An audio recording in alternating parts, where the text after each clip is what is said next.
This is what a pair of $600 jeans look like before they're put together. And these are the experts who designed these amazing jeans. We brought them a $30 pair of jeans for them to tear apart and show us all the ways they suck.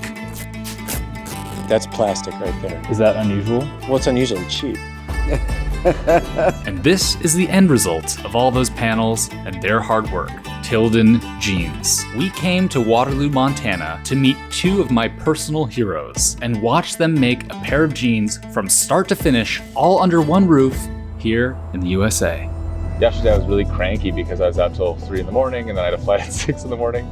And we're not doing that anymore. That's not sustainable. We're making videos like this for basically a month solid, so I can't be bad. I have to be good. We didn't do a 2-man last night, even though we had the opportunity.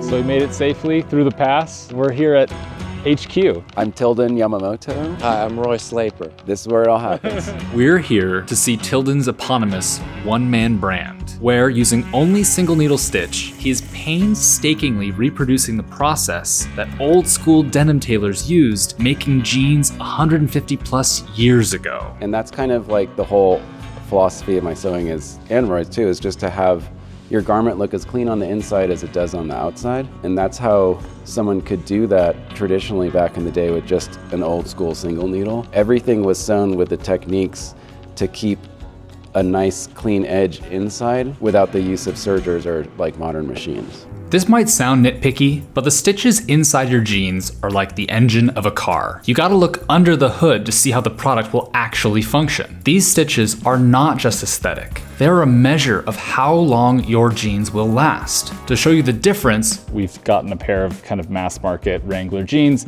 that are kind of a not dissimilar cut from what you and I are wearing. brands might be able to hide some of the mistakes from the outside of their jeans, but it's on the inside where any and all issues in quality will reveal themselves. These are made fast and as inexpensively as possible. To the educated eye, they look that way. The first way that brands keep prices so low is by using inferior materials. Lower quality denim, cheaper thread, and hardware that almost seems designed to fail. Let's see how the rivets are put together. See, they're not even copper. They're just a cosmetic rivet. What about the buttons? Oh, it just comes off the front of it. It's just like a cover. That's what holds that together. It's plastic inside, and this is a little aluminum burr. These issues are not the fault of workers or even of factory methods, but instead the brands and manufacturers pushing them to meet high quotas, oftentimes in countries with looser regulations. So it's no wonder mistakes get made. It's often why jeans don't fit or feel the way they ought to when you find them in a store. A lot of things that happen in that process where like sometimes cutters will change the shape. You can have the best pattern in the world and the cutter just decides, I can't make that curve. I gotta go straight. And then like suddenly the fit changes. Some of these seams can come apart. They're chain stitched. If this breaks, it can break. Now, I guarantee you on Tilden Jeans, that would not be that easy. But the question remains, how long does it take to make a single pair of jeans? For one pair of jeans, most factories that I've read about, it's like 12 minutes per pair. With Tilden's jeans, That way, there's a band tension. takes like 40 minutes. Having one man like Tilden in charge of every step instead of hundreds of employees means that every step can be executed with a great deal more precision, care, and quality. And to prove it, Tilden's gonna make a pair of jeans today from scratch. Tilden begins the process by cutting out all of the panels he'll need to complete the jeans. So it's all planned out, and then you use the paper to cut out those little denim pieces that then are assembled into the completed thing, and they're all here. Unlike in a big factory, where many layers of fabric are cut all at once using an electric knife to mass produce a product, Tilden cuts each panel one at a time with scissors, the old-fashioned way, from a single layer of denim. But this isn't just any old denim. Could you impress upon somebody who doesn't understand what Cone Mills denim was or why that is so special? So the white oak plant was a historic weaving mill, and then they developed a relationship with Levi Strauss. They made it denim for Lee, for Wrangler. All the classic American denim was made at White Oak. It was the last remaining Selfedge denim mill in America that I know of.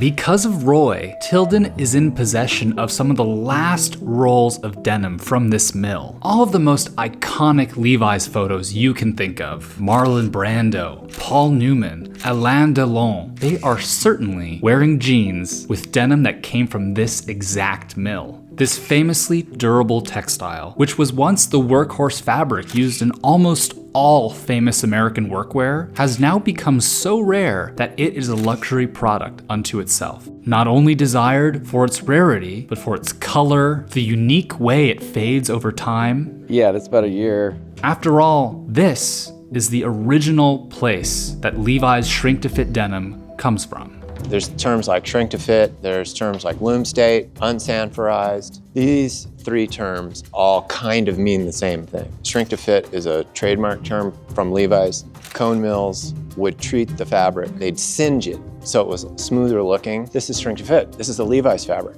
This piece is here. If we were to put it on the roll of fabric, it would be cut in this direction. This direction is called warp, this direction is called weft. I hadn't realized that the direction you cut pieces of denim can completely change the fit of the garment. Because the warp shrinks more, the legs of your jeans get shorter, but smart pattern makers turn the warp inward on the waistband, the yoke, and the pocket facing. All the stuff around the waist and hips. So when it shrinks, these panels are actually shrinking in different directions. Shrink to fit really has a purpose. It's not just like this esoteric, why do we do this? We can pattern for better fit with the high shrinkage fabrics. So you can see the front facing does the same thing. That grain's going the long grain, and then this grain's going the long grain this way. So that's gonna create contour once it shrinks. It's the whole point of taking something flat and giving it contour to a body's shape. Exactly. Shrink to fit is like a real idea. Like it shrinks to literally have a better fit. First lesson of sewing is don't sew over your pins and don't put your pins in your mouth, because if you get startled, you might inhale one. Oh God. If you look at almost any pair of jeans, you'll see a double needle stitch on the most important seams. That means in a factory, a machine not only folded that seam as it went along, but it sewed those two lines of stitching at the exact same time. But with Tilden's single needle process, he must sew all the most important seams, one line of stitching at a time. This not only replicates the methods of the early jeans tailors in California and Nevada mining camps, it lets him be doubly sure that every seam is rock solid and looking as good on the inside as it does on the outside. This is good information. That people need to know these things. Yeah, it's nice to know the details to justify what you're getting. You know, if some person who's just getting started sees this good information early on and, you know, doesn't have to beat their head against the wall for a long time trying to figure it all out, I'm into that. Why is Roy saying this? Because once he was that guy. Roy doggedly researched the denim making process by leafing through old manuals and buying old machines, slowly tuning them up, and in the process becoming one of the world's most knowledgeable jeans makers. His brand, Roy Denim, inspired a devoted following in the 2010s, including me. I even brought him a pair of his jeans that I bought 8 years ago. And so I learned so much. That was probably 2017, something like that. That's right. You know, I would get people write me and say, hey, when are you gonna make this style again? And I was like, I'm never gonna make that style again. I'm only gonna make the R01 because I'm one man, I only have so much time, and these are it. These are the fit.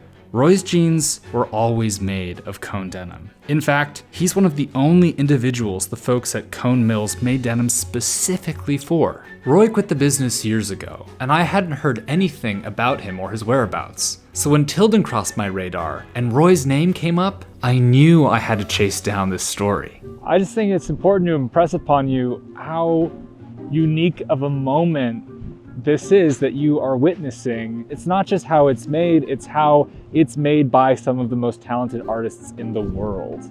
Slowly but surely, the jeans come together. The front panels are slowly combined with the fly, the back of the jeans slowly come together, and in the climax of the denim making process, So now we're just gonna put the side seams together. after 6 hours of hard work, Tilden's jeans were finished. And that's about it.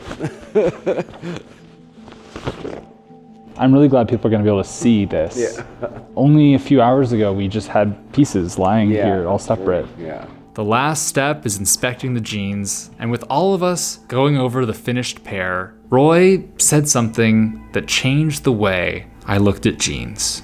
Incidentally, these pieces, the yoke, the tailors that invented this garment, this was the solution to high shrinkage fabric. So we use it to get fit, right? But most jeans aren't made with high shrinkage fabric. So why does this exist? It doesn't have any reason. This part of the jeans is a historical remnant that tells people that these are jeans, even though it's useless. There's no reason with modern sanforized fabric to have this piece.